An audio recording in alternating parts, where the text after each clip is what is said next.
So I've never really done a vlog like this. Normally the stuff I do on my channel is kind of more prepared than this. This is quite a spontaneous thing that I'm doing. I haven't planned it out at all. So this could go one of two ways, either really well, in which case I'll do more of them, and more likely really bad, in which case I'll probably still do more of them, because I just need to start making more videos really. My channel's getting a bit sparse these days with the summer drought of games that's going on.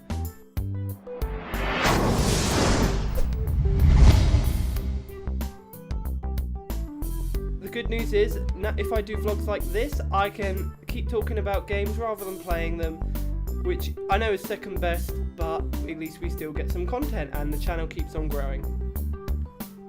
So I'm not going to be doing anything special with this vlog. I'm not going to set up lights. I've just got my mic, my camera, and that's about it. No fancy editing. I'm just going to talk to you for, I don't know, a couple of minutes. Depends how long this goes on for. I might end up rambling on forever. But what I wanted to talk about is... I've forgotten. What I wanted to talk about is the fault that... What I wanted to talk about is the... What I want to talk about is the trend in the industry at the moment of pre-orders going down, and why in some ways, well, most ways to be honest, this is a good thing. And if you don't know what I'm talking about, soon you will. And that's a really weird thing to say. Let's just get on with this. So this year especially, pre-orders for new games have been down by quite a lot. And this was brought into the mainstream recently by someone within the Call of Duty franchise, a developer or something, saying that even Call of Duty isn't immune to the current downtrend in pre-orders, saying that Advanced Warfare obviously hasn't had that many pre-orders so far. So this could be one of two things. It could be that in the Call of Duty world in particular, Call of Duty Ghosts has kind of turned people off, and it's starting the downwards trend of all Call of Duties basically becoming dead one day, which I don't think will happen for quite a long time because it's so mainstream now. I don't reckon it'll ever really truly die, or even if it does, it'll just be rebooted and they'll go back to World War II and it'll be really cool, because I actually quite like World War II games. I'd really like a Call of Duty in World War I. That'd be interesting. It would. And the other thing is that people have started to realise that pre-orders are a bit of a stupid concept. Now, I'm only 18, nearly 19 in about, I don't know, 30 days. And I'm not that old, obviously. But I've been in the gaming industry for most of my life. That makes me sound really weird. I've been involved in gaming for most of my life is what I meant to say. So I've been playing from an early age. I started off on the PlayStation 1, Nintendo 64, something like that. It was either the Nintendo 64 or the PlayStation 1, out of which I preferred the Nintendo 64, so I remember that a bit more. And then my main gaming early on was PlayStation 2, because I was in love with my old PlayStation. After that it went Xbox 360, Xbox One now, and soon to be PC, but that's for another vlog. So I've been around from the start. I was playing games when a game was just a game. You didn't worry about DLC, you didn't worry about pre-ordering it, because you go down to the shop, you buy it, and you get what you pay for. You get a full game, and that doesn't happen anymore, does it? Pre-order bonuses are killing so many games. Now, if you don't know what I mean, it's times in games when you get exclusive content, just for pre-ordering the game.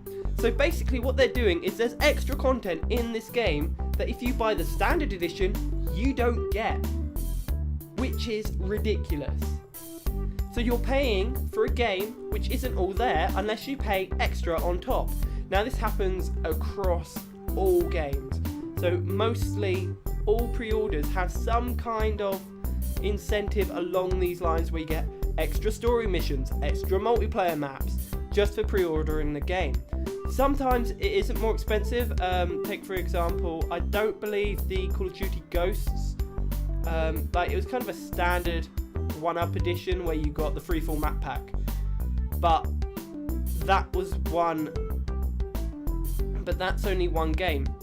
But if you didn't get the free full map pack, you had to buy it separately, which means it's this whole DLC debate again, where we're not getting the full game that we pay for unless we pay extra money, which, to be honest, isn't how it should be. I understand in some ways about making a game live longer, and I believe that can be done in other ways apart from DLC. Take Grand Theft Auto, for example. I know it's probably largely down to how much money they made on the game, but all the DLC so far, that's including new cars, new weapons, new clothing, all free, absolutely all free. And on the flip reverse side, The Last of Us, you're paying what, £7 for like a few new hats? Why? Why are you doing that? It's ridiculous. And I've kind of gone off tangent now, so let's get back to pre-orders. Saying that I don't like pre-orders is somewhere in the middle of accurate. I don't like pre-orders where you get extra content. That is wrong. I don't believe that at all. You should get the full game when you buy the game. What I don't mind is extra incentives. So I'm trying to think of a few. It's a really bad example, but the Dead Island Riptide pre-order where you got a whole bust of a woman. Yes, it was very controversial, but you get something physical, and I can understand the appeal of that. It's like special editions of things like, I'm not really good with these. I'll just go back to Call of Duty. Call of Duty, one of them you got night vision goggles, another one you got a spy camera, you got an RC car and a quad rotor. And I'm like, yeah, that's fine. If you want to pay extra and get a little bonus outside of the game, that's awesome. That's really cool. And I don't mind that at all because it doesn't impact the game, does it? But as soon as you go into the territory of, oh, let's take out some of the game that we've made and put it separately over here, so you have to pay for this separate and the whole game's here, missing this part. It's ridiculous. But since it's on the downtrend, perhaps we'll start seeing a change in this. Maybe we won't lose out on content in games. I don't think that's going to be the case because lots of the AAA developers are all about the money. But I think if the downturn in pre-orders goes down to a certain point, then chances are we will see some changes, which I believe is a good thing, but I could probably see that they're going to start cutting out on the extras rather than the in-game content, which is completely the wrong way round.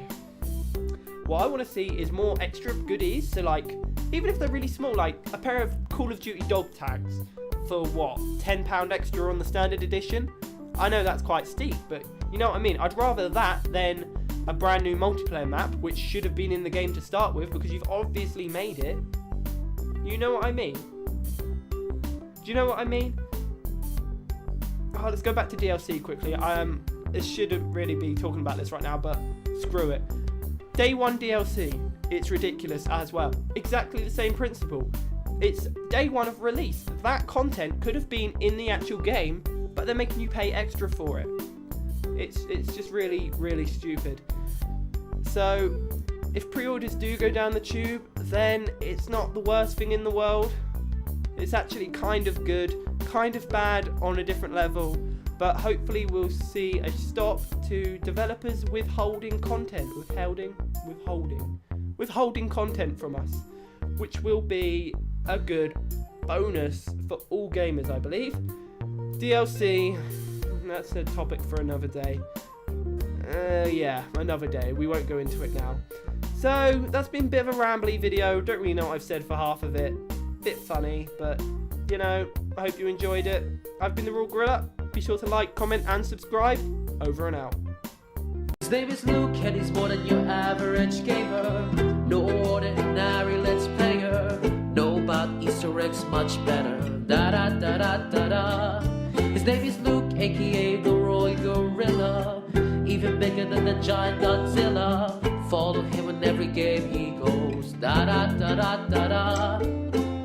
He's almost got everything you need, from GTA 5 to Assassin's Creed.